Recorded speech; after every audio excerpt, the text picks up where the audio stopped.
Hello everybody, this is Hyde from Jack and Hyde's podcast. Welcome to, I guess, a video or a short of me talking about the book The Bugles Are Silent by John R. Knaggs, about the Texas Revolution from the Alamo to San Jacinto.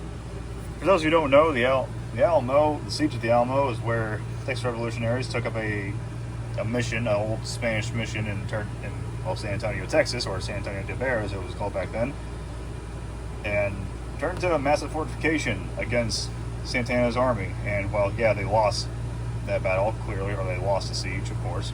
Clearly they did. Everybody died. Everybody who wasn't revolutionary died there for the most part. I think a few people may have gone away, but that's about it. I think there's also like 136 men who came last second to reinforce the Alamo, knowing full well they were probably all going to die. In any case, so this book, and also, I should probably talk about before I continue, I should probably talk about San Jacinto. San Jacinto was the last battle of the Texas Revolutionary War in 1836, where they were pretty much, the entire Mexican army was pretty much charged into like a river or something, and Santa Anna was like the only man to get away from that entire charge, only to be caught later dressed up as a farmer, trying to hide from the revolutionaries. And they found out it was him just by the pure fact that his hands, specifically his fingernails, were way too clean to be a farmer's and way too soft to be a farmer's. Because most of the people who were Texas revolutionaries were farmers, or ranchers, or, vaqueros, or, what we would call a cowboy.